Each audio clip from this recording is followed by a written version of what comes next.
Hey guys, Kinfin here, and welcome back to more Let's Play Final Fantasy 1 Dark Souls. Let's move onward. Go through that door and you end up on the next floor. I need things to talk about. Reapers! They're an upgraded versions of ghosts, and these things can potentially cast instant death techniques, but it really doesn't matter because we have like tons of stuff that makes us like immune to it, so yeah. Enemies really are getting to be nothing. I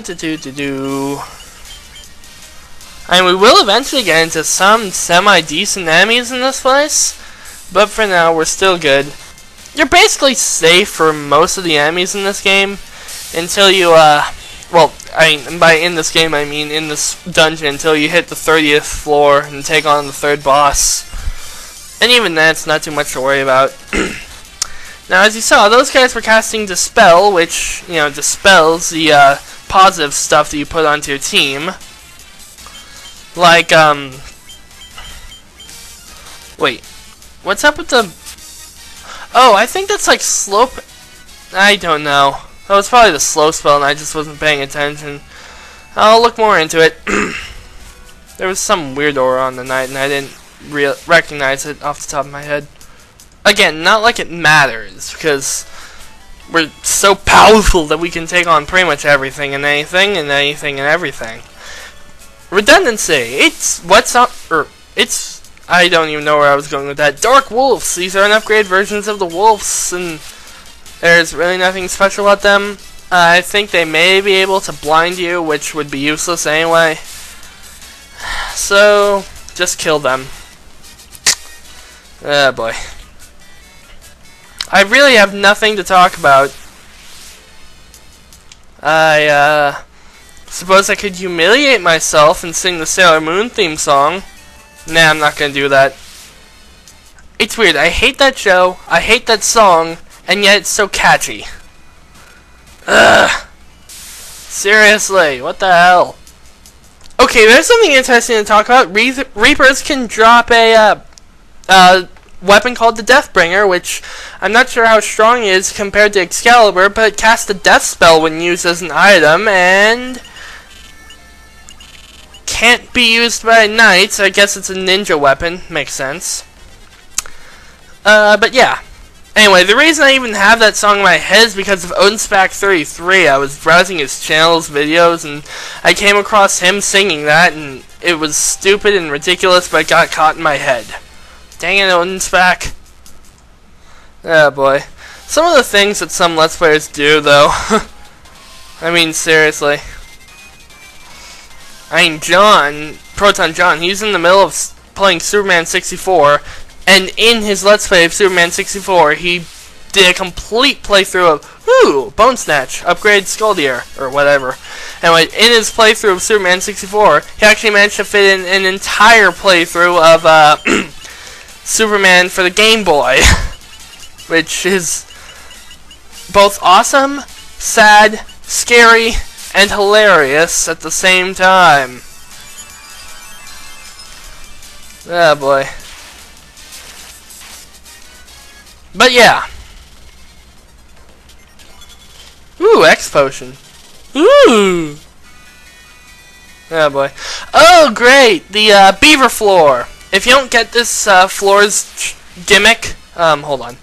Okay, now I'm pissed. During that last fight, the Black Mage died at the last possible moment, and there was nothing I can do about it. But anyway, if you don't get the joke on this floor, stay tuned for when I do Final Fantasy 2. Trust me, you'll understand it before the end. It is a Final Fantasy 2 reference, these beavers.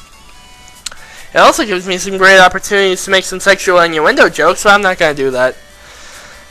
Anyway, talk to this guy, and he wants you to talk to beavers and get them to go to the rooms. He wants 2 on the right and 1 to the left. Sometimes he can give you radically different numbers, but this is rather simple. 2 on the right, 1 to the left. So, all I have to do is get 1 to the left and 2 on the right. And they'll go immediately. The hard part is catching up to some of them. Alright. Oh boy. Anyway, what floor are we on now? The 25th floor, which brings us back into the sky. Again, I really don't want to question this place's logic. And we get the dual knight and unicorns. Upgrade versions of the knights and horses that we've seen before. Nothing too special. I'm pretty sure these, or at least the dual knight, is able to take a hit though. Or not. I've been proven wrong once again. Seems to be a frequently happening occurrence now. But yeah, the black mage is now at least a couple of experience points below, and we have devil wizards. They are capable of casting some pretty strong death-related magic, but not too much to worry about. Again, death spells typically tend to be inaccurate, and they can't take a hit anyway. Now, if they were devil knights or something like that, I'd be worried. Because, you know, those things can actually take a hit. But regardless. So, yeah. What do we have? Wow! Continuity! That's something you rarely see, and the Death Manticore. I'm pretty sure these things only ever do that, because now it's all sort of rushing back to me. Normally Manticores are supposed to be venomous, but these things just like to shoot fire at you and occasionally use attacks that are going to try to hit you with instant death. And apparently they run away if you're level 55, at least. As far as I can guess. Yeah. White Fang. I really haven't gone into the battle items that much, but that's because they aren't too useful ever, you know? It's like, why bother talking about it if you're never going to use it? I suppose I could. Most of the fangs do an attack based on what color fang they are. Brilliant cut, Kinfin. You've successfully cut yourself off mid-um for the first time in this whole LP. Brilliant. But yeah. I'm actually surprised that there's continuity in this place, considering that we were on similar floors as the last time.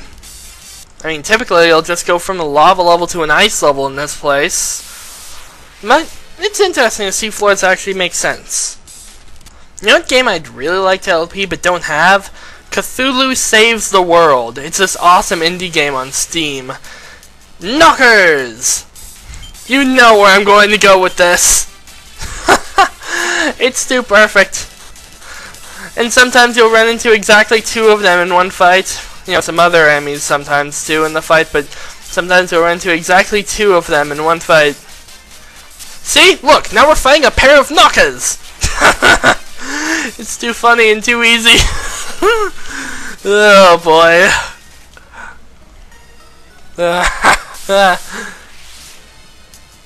More knockers! 2 pairs!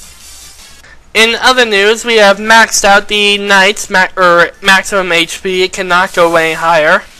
Sucks, but it's cool at the same time. So, yeah. And the exit should be right around this corner. Not gonna say I'm gonna can't talk. Not gonna say I'm not gonna stop for treasures though. You know, sometimes the fight music reminds me of Tetris. I don't know if you can hear it or not over my voice, but the fight music sometimes reminds me of Tetris. I just sort of started singing in the last fight, and it made me think of that. And oh, great, this floor.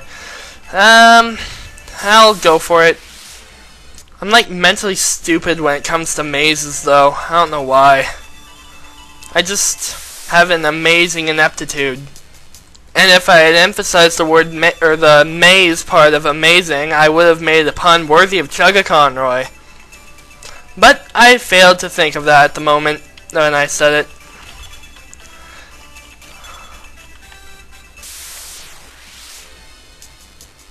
That was the most diverse enemy group ever.